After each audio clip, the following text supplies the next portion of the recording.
YouTube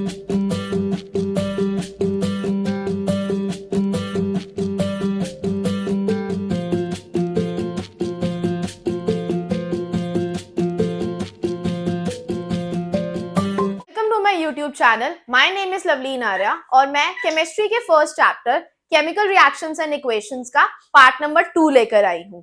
तो without wasting any time आइए समझते हैं कि इस सेक्शन में हम क्या क्या कवर करेंगे। हमने लास्ट क्लास में बैलेंसिंग एंड बेसिक टर्म्स जो केमिकल रिएक्शंस में होती है वो सब हमने कवर करा। इसमें हम types of chemical reactions cover करेंगे एंड उसमें हम सिर्फ 2 टाइप्स इस पार्ट में कवर करेंगे। रेस्ट ऑफ द 2 पार्ट्स हम नेक्स्ट वीडियो में लेकर आएंगे। तो आइए स्टार्ट करते हैं। सबसे पहले है हमारे पास what are the various types of chemical reactions. तो the first type is combination reaction, next is decomposition, फिर है displacement and the last one is double displacement.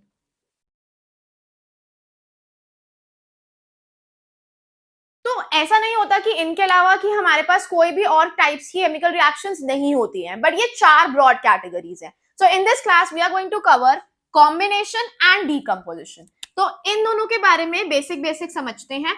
Also ये दोनों रिएक्शंस एक दूसरे के ऑपोजिट होती है। कॉम्बिनेशन रिएक्शन के बारे में समझते हैं। कॉम्बिनेशन मतलब कोई चीज जिसको हम क्या कर रहे हैं, मिला रहे हैं, मर्ज कर रहे हैं या ज्वाइन कर रहे हैं।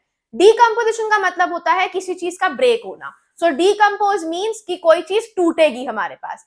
कॉम्बिनेशन में 2 या 2 से ज्यादा केमिकल्स एक साथ मिलकर एक नया प्रोडक्ट बनाते हैं। वेरएज डीकंपोजिशन में हमारे पास क्या होता है, रिएक्टेंट तो एक होता है बट प्रोडक्ट्स 2 या 2 से ज्यादा बन सकते हैं। तो आइए इनके एग्जांपल्स लेते हैं और उनके बारे में समझते हैं।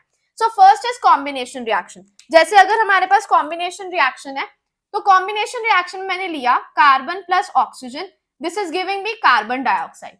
तो आप देख सकते हो 2 रिएक्टेंट्स हैं और प्रोडक्ट कितना है, सिर्फ एक। सिमिलरली अगर मेरे पास है CaO प्लस वाटर, ये क्या बनाता है, CaOH whole twice which is my calcium hydroxide. अब इस रिएक्शन में आप देख रहे हो कि हमारे पास 2 मेन केमिकल्स हैं, CaO and CaOH whole twice. इनके कॉमन नेम्स होते हैं जो आपको रिएक्शंस में बहुत बारी देखने को मिलेंगे। तो आइए इनके कॉमन नेम्स देख लेते हैं।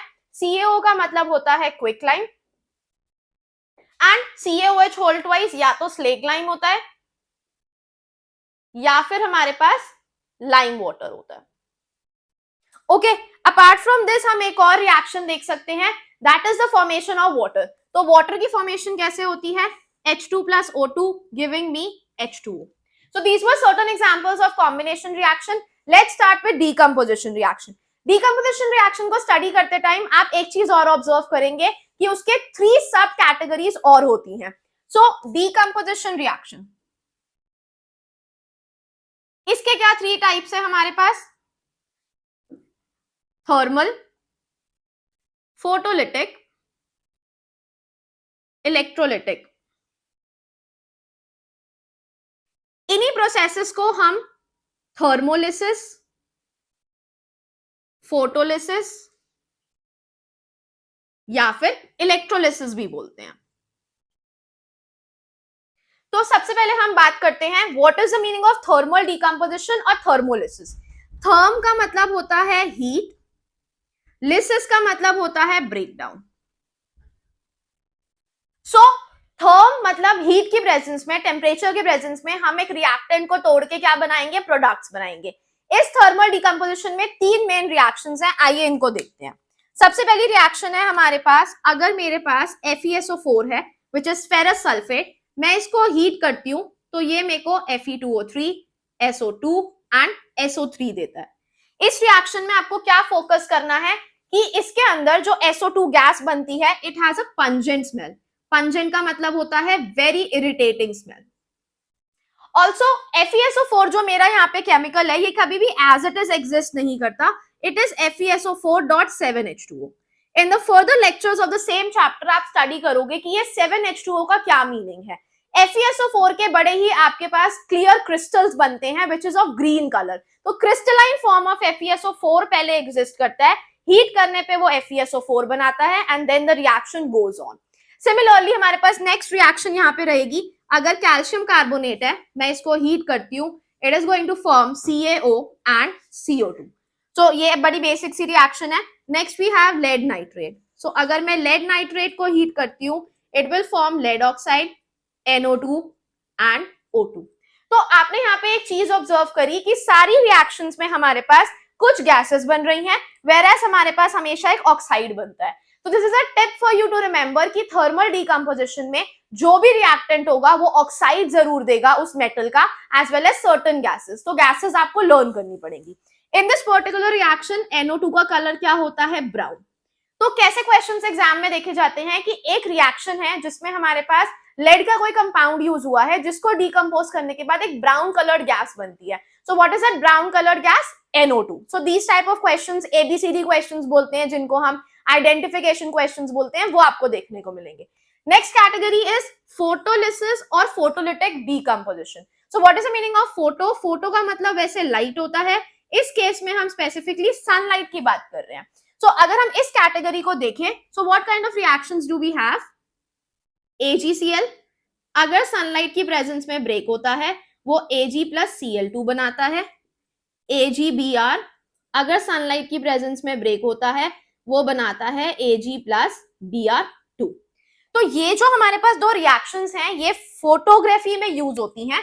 Which kind of photography? Black and white photography. So आपसे इसका रियल लाइफ एग्जांपल या फिर आपसे एप्लीकेशन पूछ सकते हैं कि name any compound which is used in black and white photography. So या तो आप AgCl लिख सकते हो या AgBr, एंड रिएक्शन पूछेंगे तो आपको ये पूरी चीज लिख कर आनी है. Always remember Cl2 Br2 gases होती हैं, इसलिए डायटोमिक है. Ag मेरे पास मेटल है विच इज सिल्वर, उसमें कभी भी 2, 3 कोई भी फॉर्म्स नहीं आएंगी, वो हमेशा सिंगल ही एग्जिस्ट करेगा ब्रेक डाउन करने के बाद. लास्ट कैटेगरी हमारे पास है इलेक्ट्रोलिटिक या इलेक्ट्रोलिटिक डीकंपोजिशन और इलेक्ट्रोलिसिस. तो electro here stands for electricity. Electricity की प्रेजेंस में कोई कंपाउंड ब्रेक होके दो या दो से ज्यादा आपको प्रोडक्ट्स दे रहा है. So let's have a look. Water है, वाटर को जब हम इलेक्ट्रिसिटी से के थ्रू पास करते हैं तो it forms H2 and O2, दो गैसेस बनती हैं. अब इस रिएक्शन में क्या क्या आपके पास मेन यहाँ पे चीजें हैं जो आपको याद रखनी है कि जो ऑक्सीजन गैस है वो एनोड पे फॉर्म होता है, जो हाइड्रोजन गैस है वो कैथोड पे फॉर्म होता है. अगर किसी को यहाँ पे नहीं याद कि एनोड कैथोड कौन से टर्मिनल्स हैं, तो प्लीज रिमेंबर कैथोड मेरा नेगेटिव टर्मिनल है, एनोड मेरा पॉजिटिव टर्मिनल है. तो एक एक्टिविटी है एनसीईआरटी में, and I hope that you would be going and reading about that activity, जिसमें आपको ये वाटर का एक्सपेरिमेंट बताया गया है कि जब हम इलेक्ट्रिसिटी पास करेंगे तो दो टर्मिनल्स कैथोड एनोड पे ये गैसेस बनती हैं, बबल्स निकलते हैं, जिससे पता चलता है कि हाँ गैसेस फॉर्म हुई हैं. ऑल्सो इसी पर्टिकुलर रिएक्शन में आपसे ये पूछा जाता है कौन सी गैस डबल अमाउंट में फॉर्म हो रही है, एंड अगर वो हो रही है तो व्हाट इज द रीजन कि एक गैस डबल अमाउंट में है और एक सिंगल अमाउंट में है. इस क्वेश्चन का आंसर प्लीज आई वांट कि आप कमेंट सेक्शन में इसको जरूर दें. इफ यू डोंट अंडरस्टैंड, हम नेक्स्ट वीडियो में इसके बारे में डेफिनेटली डिस्कस करेंगे. So the types of decomposition reaction, whether thermal, photolytic and electrolytic, has been covered in this section. इसके अलावा कुछ और टिप्स हैं या कुछ हमारे पास कुछ पॉइंटर्स रह गए हैं. जैसे अगर मैं आपसे बात करूं कि कॉम्बिनेशन रिएक्शन में हमारे पास एक टॉपिक है कि व्हाइट वॉशिंग में क्या यूज होता है. तो व्हाइट वॉशिंग में हमारे पास या तो aqueous solution of CaO use होता है या फिर हमारे पास CaOH होल ट्वाइस, क्योंकि अगर मैं एक्वा सोल्यूशन की बात कर रही हूं तो CaO वाटर के साथ मिक्स होके CaOH होल ट्वाइस बनाएगा.